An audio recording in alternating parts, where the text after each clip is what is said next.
स्वागत है आपका हमारे यूट्यूब चैनल पे। मेरा नाम है रोहित और आज हम बात करने वाले हैं मूविंग एवरेजेस के बारे में। मूविंग एवरेज बहुत ही कमाल का इंडिकेटर है। ये मेरा एक फेवरेट इंडिकेटर है। एक किंग इंडिकेटर मैं इसे कहता हूँ। अगर आप स्टॉक मार्केट में कोई भी रीजन से हो, चाहे आप एक इंट्राडे ट्रेडर हो, चाहे आप एक पोजिशनल या स्विंग ट्रेडर हो, या आप एक लॉन्ग टर्म इन्वेस्टर या स्मॉल टर्म इन्वेस्टर भी क्यों ना हो, मूविंग एवरेज हर किसी को काम में आता है। ये ट्रेंड के बारे में बताता है और एक लैगिंग इंडिकेटर है। ट्रेंड का मतलब है कि आपका अपवर्ड ट्रेंड चालू है कि डाउनवर्ड ट्रेंड चालू है, कि कंसोलिडेशन फेज चालू है, यानी ना ऊपर ना नीचे। और लैगिंग इंडिकेटर है, इसका मतलब है कि ये आपके आने वाले कल के बारे में नहीं बताता है, ये आपके बीते हुए कल के बारे में बताता है। यानी जो पिछला ट्रेंड था या अभी करंट मतलब जो भी सिनेरियो है उसके वो ट्रेंड के बारे में बताता है, ना कि फ्यूचर ट्रेंड के बारे में। ठीक है। अब हमें देखना है कि एवरेजेस, मूविंग एवरेज टोटल कितने टाइप के होते हैं। एक सबसे पहला होता है आपका सिंपल मूविंग एवरेज। सेकेंड है आपका एक्सपोनेंशियल मूविंग एवरेज। थर्ड है आपका वेटेड मूविंग एवरेज। इसको छोड़ के भी बहुत सारे मूविंग एवरेजेस है जो कि आपको मिल जाएंगे। बट आपको बेसिक्स पे ही रहना है, जैसे सिंपल और एक्सपोनेंशियल। मेरे हिसाब से इतने ही दो ही सफिशिएंट है मार्केट में। अगर आप कोई भी टाइम फ्रेम देख रहे हो तो यही दो एवरेजेस सफिशिएंट है। ठीक है, तो मैं रफली इन तीनों चारों इंडिकेटर जो भी है अपने एवरेजेस उनके बारे में आपको बता देता हूँ। सबसे पहले कोई भी स्टॉक का अगर 6 दिन का ये दिन ले लिया और 6 दिन का अगर मैं क्लोजिंग प्राइस यहाँ पे प्लॉट करता हूँ, तो आप सिंपल मूविंग एवरेज कैसे निकालोगे? 3 डेज सिंपल मूविंग एवरेज आपको निकालना है। तो 10 11 13 डिवाइड बाई 3, 11 13 12 डिवाइड बाई 3, और 13 12 15 डिवाइड बाई 3, और 12 15 17 डिवाइड बाई 3। इसमें आपने बेसिकली क्या किया, सबका एडिशन लेके, 3 3 दिन का एडिशन लेके आपने डिवाइड बाई 3 कर दिया, तो आपका एवरेज मिल गया यहाँ पे। ठीक है। इसमें हमने किसी को भी वेटेज, कम वेटेज या ज़्यादा वेटेज नहीं दिया है। ये आता है सिंपल मूविंग एवरेज। ठीक है। अब आता है आपका वेटेड मूविंग एवरेज, ये वाला। अब ये एवरेज नहीं है, ये मैंने एक्चुअली वेटेज दिया है। वेटेज यानी अहमियत या इम्पोर्टेंस, कौन से डेटा को कितना देना है। तो वेटेड मूविंग एवरेज आपके करंट डेटा को ज़्यादा इंपॉर्टेंस देता है as compare to historic data. ठीक है। तो ये मैंने ऐसी एक एग्जांपल के तौर पे वेटेज दे दिया, यानी इंपॉर्टेंस दे दिया है। 17 वाले को मैंने 10 का इंपॉर्टेंस दे दिया, इसको 9 का, इसको 8 का, इसको 7 का, एंड सो ऑन। जैसे जैसे हम पीछे जाते रहेंगे वैसे वैसे इंपॉर्टेंस कम हो जाएगा। ठीक है। अब हम कैसे निकालेंगे? तो इससे वेटेड मूविंग एवरेज में बेसिकली क्या होगा कि जो करंट डेटा है उसको लेकर ये एवरेज ज़्यादा सेंसिटिव रहेगा रेदर देन ओल्ड डेटा या हिस्टोरिक डेटा। ठीक है। अब एक्सपोनेंशियल मूविंग एवरेज पे आ जाते हैं। अब देखो यहाँ पे वेटेज भी है, एक्सपोनेंशियल में भी वेटेज है, ऑलमोस्ट दोनों सेम ही है। बट फर्क इतना है कि वेटेड मूविंग एवरेज में जैसे जो हम जो इम्पोर्टेंस दे रहे हैं वो ग्रेजुअली डिक्रीज हो रही है। यहाँ पर ऐसा नहीं हो रहा है, यहाँ पे वेटेज बहुत एक्सपोनेंशियल लेवल पे, यानी बहुत ज़्यादा डिक्रीज हो रही है हिस्टोरिक डेटा को लेकर। तो एक्सपोनेंशियल मूविंग एवरेज आपके वेटेड मूविंग एवरेज से भी ज़्यादा सेंसिटिव है प्राइस को लेके, मतलब करंट प्राइस को लेके। ठीक है। अब अब देखते हैं कि ये सब एवरेजेस चार्ट पर कैसे दिखते हैं। ठीक है। ये मैंने 50 मूविंग एवरेजेस प्लॉट की है। ये ब्लैक में आप देखो सबके सब 50 मूविंग एवरेजेस है। ब्लैक में सिंपल मूविंग एवरेज, रेड में है एक्सपोनेंशियल मूविंग एवरेज, और ग्रीन में है डबल एक्सपोनेंशियल मूविंग एवरेज। अब डबल एक्सपोनेंशियल मूविंग एवरेज कुछ नहीं है, बट एक्सपोनेंशियल मूविंग एवरेज को थोड़ा सा और फाइन ट्यून कर दूंगे तो डबल निकल जाएगा। इसको और फाइन ट्यून कर दूंगा तो ट्रिपल एक्सपोनेंशियल मूविंग एवरेज निकल जाएगा। वही मैं कह रहा हूँ। जैसे अगर आपको यही दो यूज़ करने हैं, सिंपल मूविंग एवरेज और एक्सपोनेंशियल मूविंग एवरेज, इसके सिवा मेरे हिसाब से काम के नहीं है। क्योंकि आप देख सकते हैं जो डिस्टेंस है, जैसे 50 का मूविंग एवरेज का डिस्टेंस जो चार्ट है वो इतना ज़्यादा है। 50 जैसे हमने उसको एक्सपोनेंशियल कर दिया, एक्सपोनेंशियल मतलब वो चार्ट को ज़्यादा, चार्ट के प्रति ज़्यादा सेंसिटिव है करंट डेटा को लेकर। तो देखो थोड़ा सा चार्ट के नज़दीक आ गया वो। और 50 वाला जो डबल एक्सपोनेंशियल है वो चार्ट को चिपक के ही चल रहा है। अब जो एवरेज चार्ट को चिपक के ही चल रहा है तो वो एवरेज देख कर ही क्या करना है। ठीक है। तो हमें सिर्फ 50 मतलब हमें सिर्फ एक्सपोनेंशियल और सिंपल मूविंग एवरेज यूज़ करना है। अब ठीक है, हम दोनों में से एक्सपोनेंशियल का भी यूज़ करना है और सिंपल मूविंग एवरेज का भी यूज़ करना है। जब भी आपका कोई भी टाइम फ्रेम आपका 20 डेज या उससे कम का टाइम फ्रेम है तो आपको एक्सपोनेंशियल मूविंग एवरेज यूज़ करना है। और अगर 20 डेज के फ्रेम से अगर ज़्यादा का टाइम फ्रेम है आपका तो आपको सिंपल मूविंग एवरेज यूज़ करना है। As simple as that. Moving average से हम लोग मार्केट में यूफोरिया क्या क्रिएट हो गया है कि कहाँ बहुत ऑप्टिमिस्टिक सिचुएशन क्रिएट हो गई है कि बहुत पेसिमिस्टिक सिचुएशन क्रिएट हो गई है, ये हम पता कर सकते हैं। ठीक है। ऑप्टिमिस्टिक सिचुएशन यानी है कि सब लोग प्रॉफिट में हैं, चाहे वो इंट्राडे ट्रेडर हो, चाहे वो लॉन्ग टर्म या शॉर्ट टर्म ट्रेडर हो, सभी लोग प्रॉफिट में हैं। जैसे बोल, जिसको स्टॉक मार्केट से लेन देन भी नहीं है वो भी स्टॉक खरीदने लग जाते हैं क्योंकि प्रॉफिट सबको ही हो रहा है। इसे हम कहते हैं यूफोरिया की कंडीशन, जब सब मार्केट सब कुछ ऊपर है। ठीक है। तो मैं एक एग्जांपल बताता हूँ, मूविंग एवरेजेस को हमें कैसे किस प्रकार से देखना है यूफोरिया यानी ऑप्टिमिस्टिक सिचुएशन और पेसिमिस्टिक सिचुएशन ऑब्जर्व करने के लिए। तो ये है 200 डे का मूविंग एवरेज, ये 50 डे का मूविंग एवरेज और 20 डे का मूविंग एवरेज। ठीक है, मेरे हिसाब से जो 200 डे का मूविंग एवरेज बनता है वो एक किंग मूविंग एवरेज है। मतलब ये बड़ा पैसा जिसके पास रहता है ना, उनकी गतिविधियों के कारण स्टॉक मार्केट में ये वाला मूविंग एवरेज बनता है। ठीक है, जैसे बड़ा पैसा किन के पास है, एच एन आई एस के पास है, एफ आई एस के पास है, डी आई एस के पास है, और जो भी है, और इनको छोड़ के भी जो भी बड़ा पैसा लगा रहा है मार्केट में, उनके कारण ये 200 मूविंग एवरेज क्रिएट होता है। वैसे ही स्विंग या पोजिशनल ट्रेडर्स और रिटेल इन्वेस्टर्स या शॉर्ट टर्म इन्वेस्टर्स के कारण की गतिविधियों के कारण ये 50 डे मूविंग एवरेज की लाइन बनती है। और वैसे ही इंट्राडे ट्रेडर्स के कारण 20 डे मूविंग एवरेज की लाइन बनती है। अब इससे हम चार्ट पर देखते हैं। ये एच का चार्ट है। ठीक है, जैसे मैं आपको बता रहा था कि अगर मार्केट प्राइस, अगर ये पर्टिकुलर ये सेम ऑर्डर में यानी 200 day moving average, 50 day moving average और 20 डे मूविंग एवरेज, ठीक है, ये ब्लैक वाला है, रेड है, ग्रीन है, यहाँ पे मैंने लिख दिया है। ठीक है, करंट मार्केट प्राइस इन सबसे ऊपर है।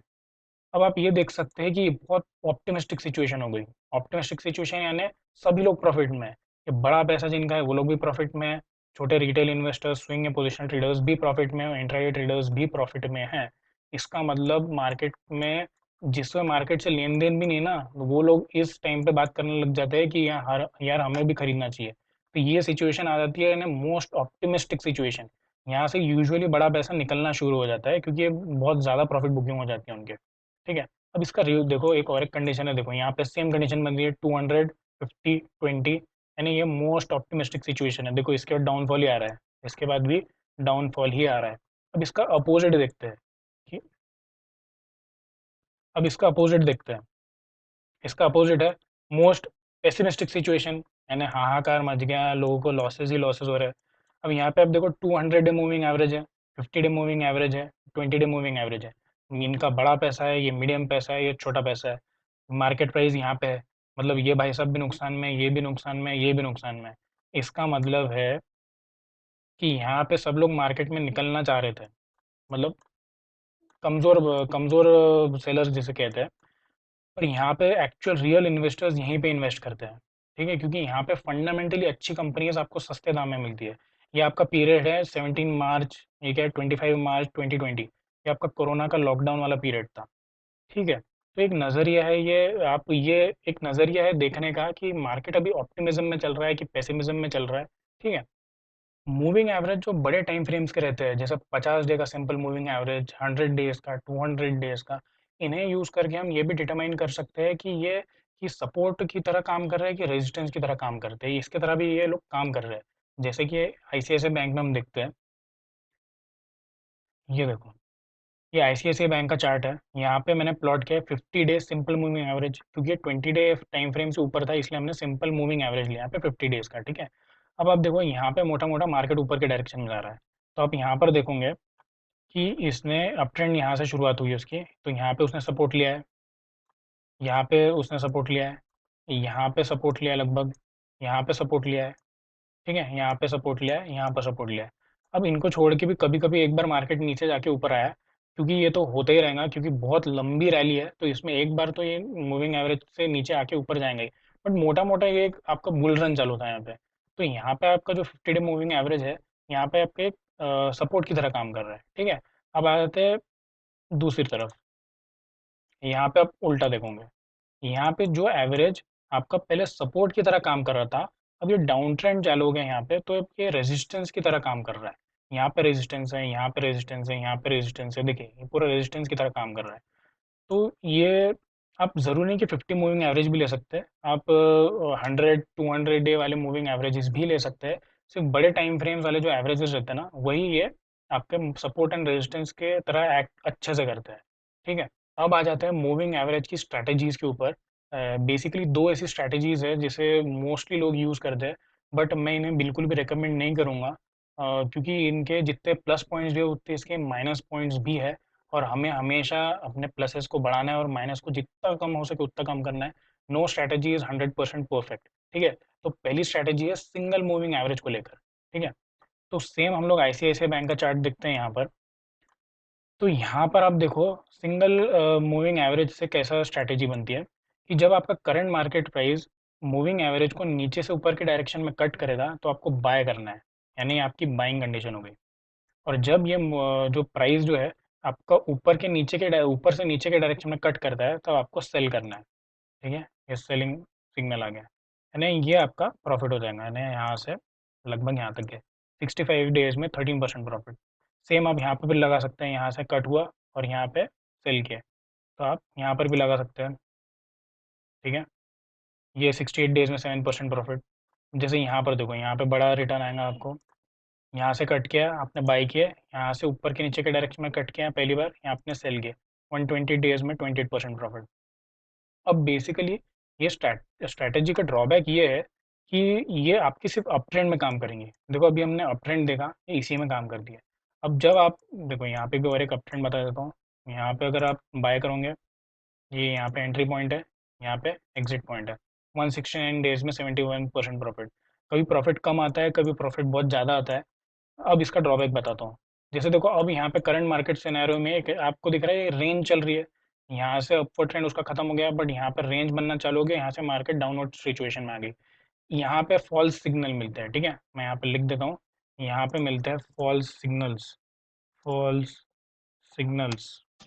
ठीक है, देखो फॉल्स सिग्नल्स कैसे हैं यहाँ पे, वो अपने स्ट्रेटेजी के हिसाब से यहाँ पे एंटर किया, वो नीचे से ऊपर कट किया तो यहाँ पे सेल किया, क्या है आपका 43 डेज में 3%। ठीक है, अब ये तो रेंज में आ गया, अभी नीचे भी जा सकता था। अब यहाँ पर अब देखो नीचे की इसके डाउनवर्ड ट्रेंड चालू हो गया, तो यहाँ पे एंट्री है, यहाँ पे एग्जिट है, -2.79%।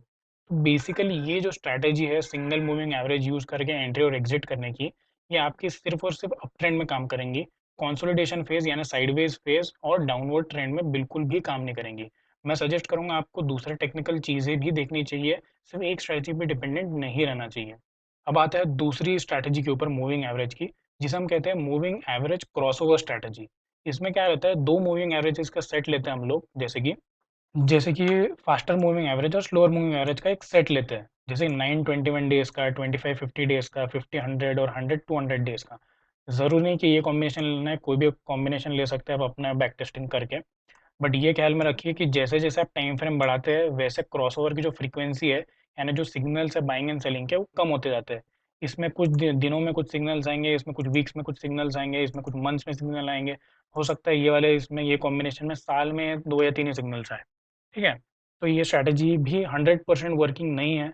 मैं अगेन कहूँगा कि इसके साथ भी आप टेक्निकल चीज़ें थोड़ी सी देखिए। ये स्ट्रैटेजी मैं रेकमेंड नहीं करता यूज़ करने के लिए, बट क्योंकि सभी लोग ये यूज़ करते हैं, मैं इसके सिर्फ ड्रॉबैक्स बताने के लिए स्ट्रैटेजी बता रहा हूँ, ताकि लोग इसे यूज़ ना करें। ये देखो मूविंग एवरेज क्रॉसओवर स्ट्रैटेजी।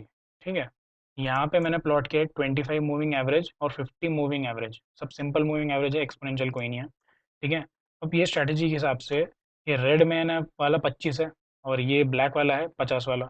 तो इसे हम बोलेंगे स्लोअर फास्टर मूविंग एवरेज, इसे हम बोलेंगे स्लोअर मूविंग एवरेज।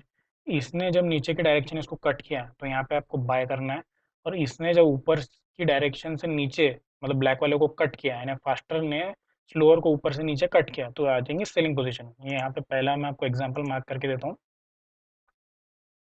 ठीक है, ये बाइंग एंड सेलिंग पोजीशंस। देखो ये स्ट्रेटेजी के हिसाब से यहाँ पे खरीदना है और यहाँ पर बेचना है। उल्टा यहाँ पे आपको लॉस हो गया 56 डेज में -2.75%। ठीक है, ये तो हमने थोड़ा सा साइडवेज मार्केट चल रहा है, जैसे आपको एग्जांपल बताया था कि साइडवेज में ये काम नहीं करेंगे, साइडवेज में देखो आपको नुकसान हो गया। सेम डाउन ट्रेंड में देखो यहाँ पे बहुत बड़ा फॉल आया, तो यहाँ पे सॉरी ये बहुत बड़ा फॉल है, तो इसके पहले एक राइज आया था। देखो ये राइजिंग जब ट्रेंड रहता है तो ये बराबर काम करेंगे। जैसे कि यहाँ पे आपका एंट्री पॉइंट आ रही है, यानी यहाँ पे ठीक है ये एंट्री पॉइंट आ रहा है और ये आपका कट हो रहा है, तो सॉरी देखो ये भी आपका गलत ही आया है। देखो ये स्ट्रैटेजी भी आपकी गलत ही आई है यहाँ पे। तो मैं ये जो जो भी लोग क्रॉसओवर स्ट्रैटेजी यूज़ करते हैं ट्रेड करने के लिए, एंट्री और एग्जिट करने के लिए, वो इस पे डिपेंड ना करे, कोई दूसरे भी टेक्निकल एनालिसिस जैसे सपोर्ट रेजिस्टेंस, दूसरे इंडिकेटर्स जैसे आरएसआई हो गया। आपको अगर फिबोनाची रिट्रेसमेंट पढ़ते आता है तो वो देखिए, और फंडामेंटल कंपनीज में डील कीजिए। तो ओवरऑल सबका एक क्लब बनाकर ही एंट्री एग्जिट तय कीजिए, ना कि सिर्फ और सिर्फ क्रॉसओवर और ये मूविंग एवरेज स्ट्रैटेजी के ऊपर डिपेंड करके। ठीक है, एक और एक एग्जांपल देख लेते हैं क्रॉसओवर स्ट्रेटेजी का, कि ये कहाँ काम करती है और कहाँ नहीं। ठीक है, तो ये मैंने खोल लिया आईटीसी का एक शेयर खोल लिया। ठीक है, आईटीसी का कंपनी का शेयर है ये। मूविंग एवरेज 25 यानी आपका हो गया रेड, मूविंग एवरेज 50 यानी आपका हो गया ब्लैक। रेड वाला है आपका फास्टर मूविंग एवरेज, ब्लैक वाला है आपका स्लोअर मूविंग एवरेज। तो कभी कहीं भी डेटा पर मैं एक अप ट्रेंड ढूंढ लेता हूँ। ठीक है, ये अप ट्रेंड मिल गया।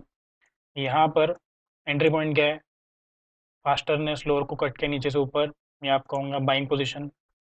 फिर यहाँ पे सॉरी, यहाँ पे कट पोजीशन आने की है, सेलिंग पोजीशन आने की, रुक जाओ। चलो ठीक है, ये वाला देख लेते हैं। यहाँ पे क्या हो रहा है आपका, नीचे से ऊपर कट के इसने यहाँ पे आपको कर लेना है बाय, ऊपर से नीचे कट के आपको करना है यहाँ पे सेल। ठीक है, देख लो ये एक अप ट्रेंड है। ठीक है, यहाँ से मार्केट ऊपर ही गई है, तो ऊपर जाते समय इसने आपको प्रॉफिट दे दिया। यहाँ पे ये प्राइस था, यहाँ पे लगभग ये प्राइस था, 109 दिन में 9%, लगभग लगभग 3 महीने कुछ दिन ज़्यादा में 9% है। ठीक है, वैसे सेम यहाँ पे अप ट्रेंड आया है। ठीक है, यहाँ पे अप ट्रेंड है, ये बाइंग सिग्नल है आपका लगभग यहाँ पे, ये आपका सेलिंग सिग्नल है लगभग यहाँ पे।